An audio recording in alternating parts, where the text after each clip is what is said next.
Hearken, O honored guests, and draw close to the flickering brazier, that I, Madoka the tale weaver, may unspool for you a yarn as beguiling as the moonlight dancing on autumn leaves. Sit, and let my words transport you to the Heian court of the sovereign emperor, where splendor and shadow entwined like red and white plum blossoms, and where one woman's loveliness would sow both wonder and dread across the realm.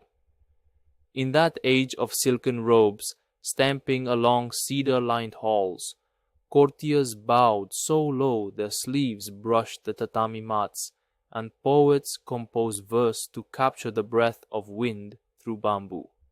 It was in these refined courts that the emperor first beheld her, Tamamo no Mei, Lady of the Waves, though no hint of ocean lay in her gliding steps. Her hair was like a raven's wing at midnight, her eyes vast as twin moons reflected in still pools. When she spoke, her voice was the hush of falling snow. When she smiled, the very flowers seemed to bloom in her wake. None could recall whence she came. Rumors claimed she was born beneath the bright moon in a hidden glade. Others whispered that she rose from the foam at Ryujin's gate. But all agreed on this: she was more than mortal. Tamamo no Mei quickly became the emperor's favorite consort, and what a height of favor it was! Her counsel was sought in matters of state. Her laughter graced the emperor's morning tea.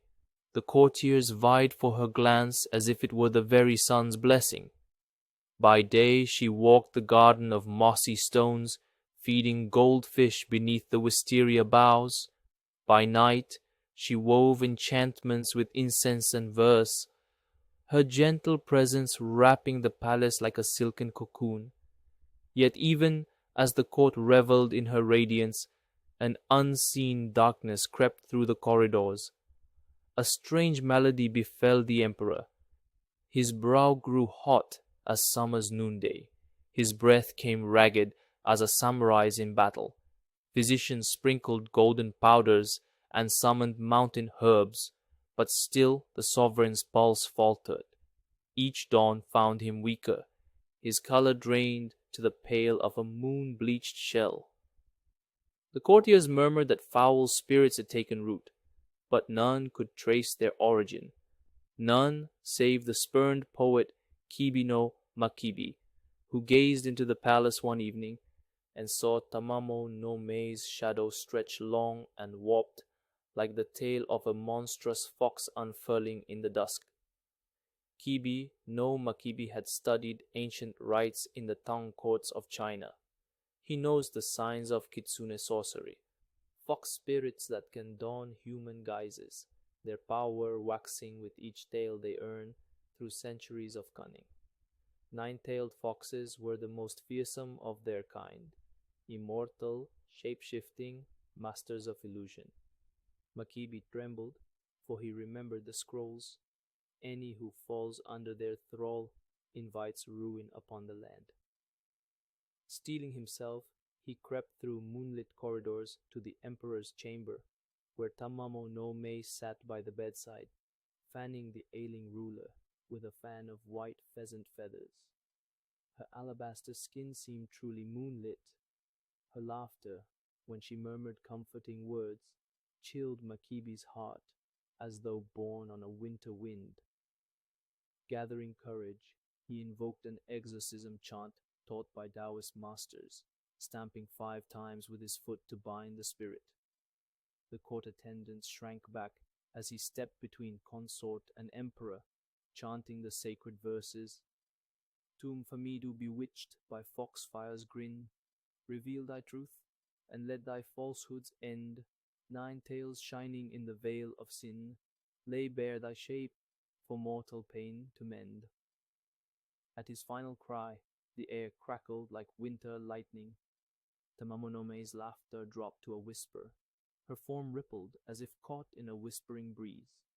In a swirl of silken skirts and flying hair, her human guise peeled away, and there, beneath the silk, glowed 9 slender silver-gray tails, each tipped with starlight.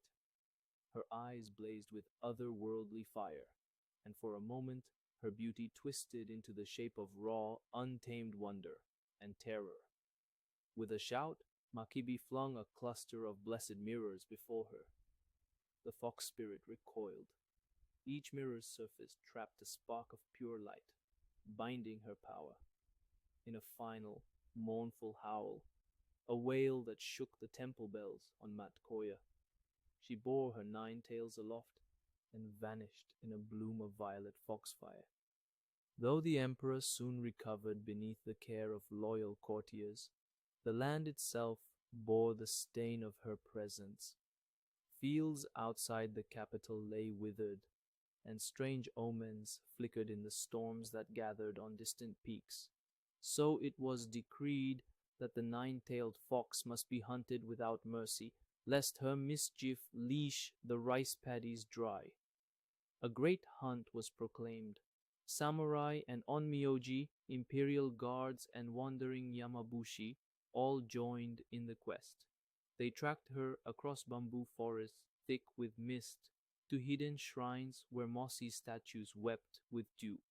There, in moonlight that shivered through swaying reeds, they found her curled around a sacred stone, her silver coats shimmering like quicksilver. The onmyoji, chanting spells older than any living poet, bound her with threads of consecrated hemp. The samurai, blades chanting in swift steel songs, prepared to cut her down. Yet legend tells that in the final instant, Tamamo no Mai whispered a single word of sorrow to the wind, "Forgive me." With that, she shattered into 1,000 motes of foxfire, drifting to the heavens like lanterns on a summer's eve. And from the very stone where she fell sprang a well whose waters glowed with an otherworldly light. To this day, pilgrims visit the Sesho Seki, the killing stone, and drink only from afar, for they say that any who tastes its water will glimpse the sorrow of the 9-tailed fox and carry her lament in their hearts forever. So ends the tale of Tamamo no Mei, whose beauty was rivaled only by her cunning. Remember this, O seekers of wisdom, not all that shines with moonlight is pure, nor every gentle voice true. Yet even the most beguiling illusion may bear a spark of sorrow, and in that sorrow we find the fragile thread that binds us all, mortal and spirit alike.